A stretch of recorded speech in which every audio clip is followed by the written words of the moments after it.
sur un plateau, on trompe l'œil, docteur?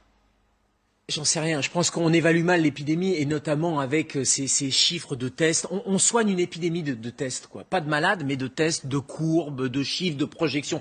Imaginez qu'on est, nous, médecins de terrain, avec nos malades, cancérologues, urgentistes, si à l'échelle individuelle avec un patient, on était dans la même logique que ceux qui sont en train de gérer l'épidémie au niveau de santé publique. En disant, oui, mais vous vous rendez compte, vous risquez le pire, donc il faut qu'on vous fasse ce traitement, etc. Mais on pourrait pas, enfin, vous ne voudriez pas d'un médecin comme ça.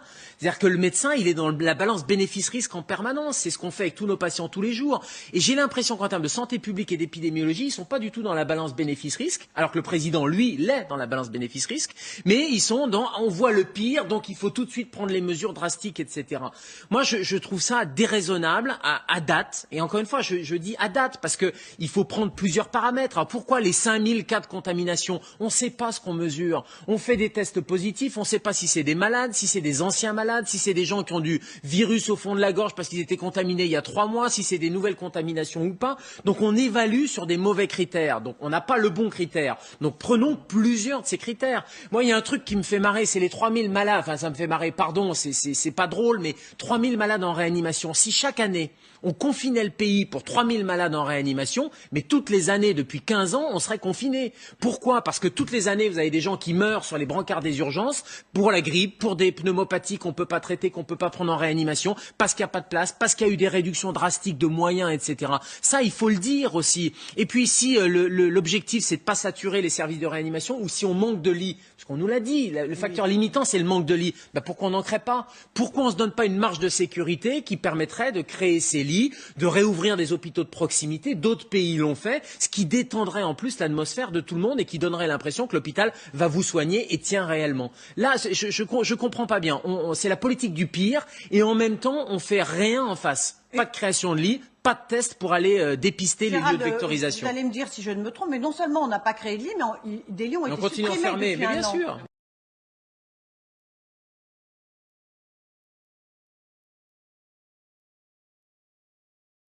Bonjour. Donc pour ce qui est des salariés des hôpitaux, des cliniques, ça fait des années qu'on alertait sur la situation de l'hôpital et clairement la phase d'épidémie Covid a montré qu'on avait raison d'indiquer qu'on avait atteint un point de rupture.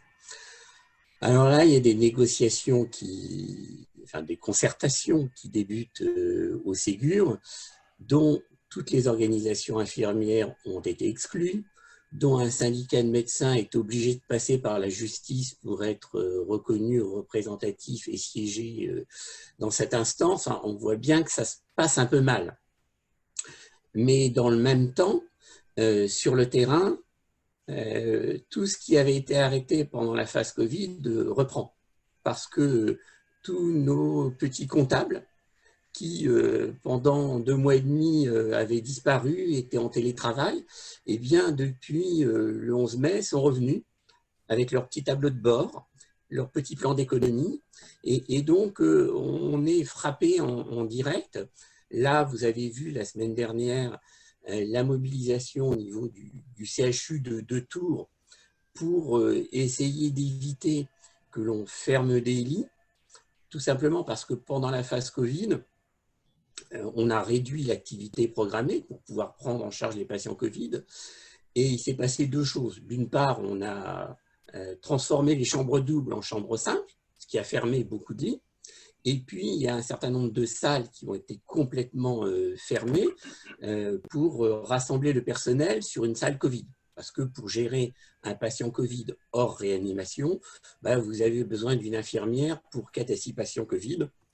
Là où habituellement, vous avez 2 à 3 infirmières pour 30 patients dans une salle de médecine ou de chirurgie.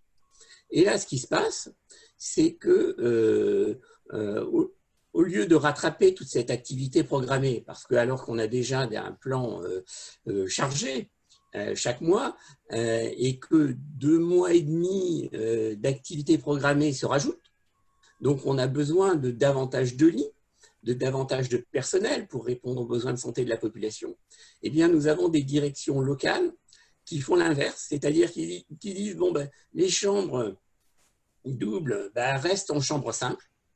Donc, ça permet d'économiser un certain nombre de lits. Par exemple, sur le CHU de Tours, il y a 150 lits qui avaient été fermés comme ça et qui restent fermés. Donc, 150 lits en moins par rapport à l'avant-Covid. De même qu'il y a un certain nombre de salles qui ne rouvrent pas. Donc, l'objectif sur le CHU de Tours, c'est 350 lits supprimés, 400 postes supprimés, mais vous avez la même chose au CHU de Saint-Étienne, qui, dès le 13 mai, a mobilisé pour obtenir la réouverture de salles. Vous avez la même chose au plus grand centre hospitalier psychiatrique de France, au Vinatier, près de Lyon. Enfin voilà, partout, on voit que les petits comptables reviennent et de manière assez ignoble finalement, profitent de la façon dont on s'est organisé par rapport au Covid pour accélérer les plans d'économie. Donc voilà la situation actuelle. Loin du discours du gouvernement, oui, on va essayer de changer les choses. Sur ce point, qui était des points centraux, la réouverture de lits et la création de postes, il n'y a aucune réponse sur le Ségur de la santé. Sur les revalorisations salariales, il y a du discours, mais aucun chiffre. Donc c'est pour ça qu'il y a une vraie inquiétude, parce que on a vu, par exemple, sur la prime Covid, que le discours d'origine, c'était 1 500 € pour tous. Et au final, il n'y a qu'une minorité des professionnels du public qui vont avoir cette prime. Les autres n'auront que 500 €. Donc, on voit bien le décalage entre le discours, les plans de communication et la situation sur le terrain. C'est pour ça que, voilà, vous voyez que depuis le 11 mai, dans de nombreux hôpitaux de province ou d'Île-de-France, il y a des mobilisations pour que l'hôpital soit en mesure de faire face aux besoins de santé de la population, alors que les plans d'économie continuent. Donc voilà en titre d'introduction ce que l'on voulait dire pour le secteur hospitalier.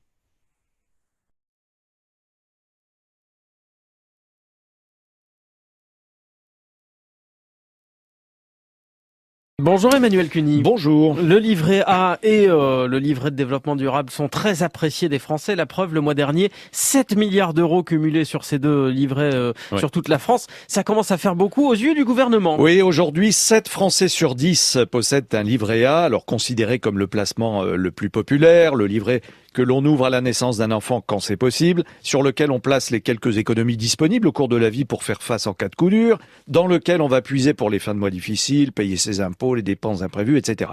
L'argent total stocké aujourd'hui sur le livret A s'élève à 455 milliards et demi d'euros, en hausse de près de 10% sur un an. Et pourtant, c'est la crise. Alors comment on explique ça ? Écoutez, le livret A toujours été considéré comme un placement refuge, malgré son très faible taux de rémunération. On est aujourd'hui à 0,5%. Et puis, on ne paie pas d'impôt sur cette épargne qui est moins risquée que l'assurance vie. Oui, d'autant que tout le monde n'est pas égal face à cette épargne qu'on appelle de précaution. Oui, alors selon le Conseil d'analyse économique, en effet, les 10% des ménages les plus modestes se sont récemment plutôt endettés qu'ils n'ont réussi à épargner. Les plus aisés, eux, ont fortement épargné. Et si l'on y ajoute l'argent qui dort sur les comptes bancaires courants à cause de la moindre consommation pendant les confinements, là on atteint des sommes que le gouvernement voudrait bien voir utilisées pour relancer l'économie par la consommation notamment. Oui, ça s'appelle flécher différemment l'argent épargné. Oui, alors avec évidemment la question, comment faire en sorte que les Français utilisent cette épargne dite Covid de manière différente ? Comment les convaincre ou les forcer ?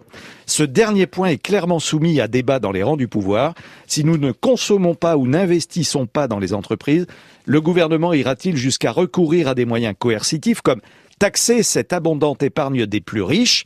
Mais cela serait probablement la solution du pire, capable de casser la confiance des Français qui, en l'espace d'un an, ont mis de côté autant que l'État a dépensé pour soutenir l'économie face à la pandémie, c'est-à-dire environ 200 milliards d'euros. Donc cela mérite peut-être d'être corrigé, mais le ministère de l'économie n'a toujours pas trouvé la solution.